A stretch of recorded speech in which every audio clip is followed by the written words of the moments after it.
আসসালামু আলাইকুম সবাইকে, আশা করি আপনারা সবাই অনেক ভালো আছেন। নিয়ে আসলাম ছোট্ট একটা রেসিপি আর মিনি ব্লগ নিয়ে। আজকের রেসিপির নাম হলো ঘরোয়া পদ্ধতিতে স্টেকটা চাঁদ রাতে বানানো হয়েছিল, কিন্তু একটু কাজের জন্য আর কি ভিডিওটা লেট আপলোড দিলাম। তো আগে মিটটাকে আমরা কাঁটা চামচ দিয়ে ভালো মতন কাট করে নিব সবগুলা, যেন মশলাগুলা ম্যারিনেট করলে ভালো মতন ভিতরে যায়। সাধারণত আমরা রেস্টুরেন্টে যেসব স্টেক খেয়ে থাকি সেগুলো একটু ডিফারেন্ট হয়, কিন্তু আমার আম্মু আর কি একটু অন্য স্টাইলে স্টেকটা করার চেষ্টা করছে। তো এইভাবে আমরা সবগুলা গরু মাংসকে কাট করে নিছি। যাদের কিচেন হ্যামার আছে তারা কিচেন হ্যামার দিয়ে মিটটাকে ছেঁচে নেবেন, আর যাদের নেই তারা ছেঁচুনি দিয়ে 2-3 বার হালকা করে ছেঁচে নেবেন। বেশি করলে মিটটা একদম পাতলা হয়ে যাবে, তাহলে আর স্টেকটা হবে না ঠিকভাবে। আপনারা চাইলে কাঁটা চামচ দিয়ে কাট করে নিতে পারেন বা ছেঁচুনি দিয়েও ছেঁচে নিতে পারেন, এটা আপনাদের ব্যাপার। আমরা দুইভাবেই করছি। এখন আমরা মাংসগুলোকে ম্যারিনেট করব। আদা 1.5 চামচের মতো দিব। এরপর আমরা রসুন দিব 2 চামচের মতো। এরপর পরিমাণ মতন লবণ, মরিচ আর জিরা গুঁড়া দিব। এরপর আমরা 2 প্যাকেট ম্যাজিক মশলা নিয়ে এসে দিয়ে দিব। আপনারা চাইলে একটা দিতে পারেন বা 2টাও দিতে পারেন, আপনাদের ব্যাপার। 1/2 চামচ গরম মশলা দিয়ে দিব।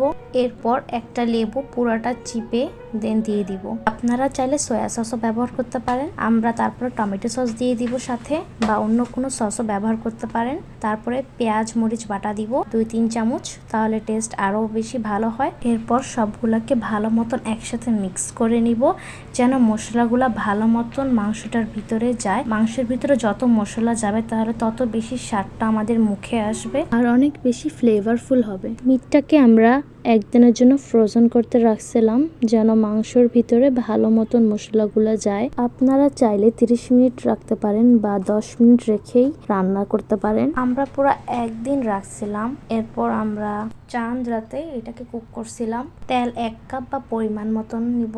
তেল ভালো মতন গরম হয়ে গেলে আঁচটা আমরা কমাই দিব। আমি ইলেকট্রিক চুলায় রান্না করছিলাম, এই জন্য আমি আমার চুলার আঁচটা নর্মাল হিটে রাখছি, 300-র মধ্যে রাখছি।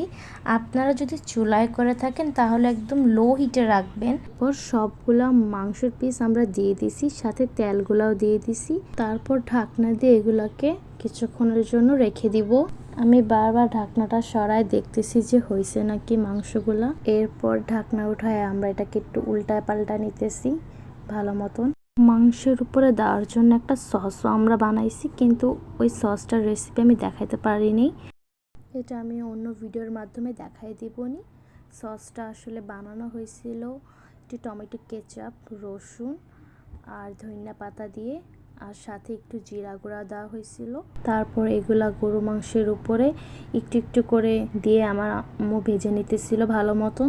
এরপর গরু মাংসের হাড্ডি আর বাকি পিসগুলো আমরা সেমভাবে ভেজে নিব। তারপর ভাজা শেষে প্লেটে উঠায় নিব। স্টেকগুলো আসলে অনেক সুস্বাদু হয়েছিল, বিশেষ করে মাংসের যে হাড্ডিটা ওইটা অনেক বেশি পরিমাণে টেন্ডার ছিল। রেস্টুরেন্টের স্টেক থেকে হয়তো একটু ডিফারেন্ট, বাট এটা আপনারা সব বাসায় ট্রাই করে দেখতে পারেন। এটা আসলে অনেক বেশি ইয়ামি।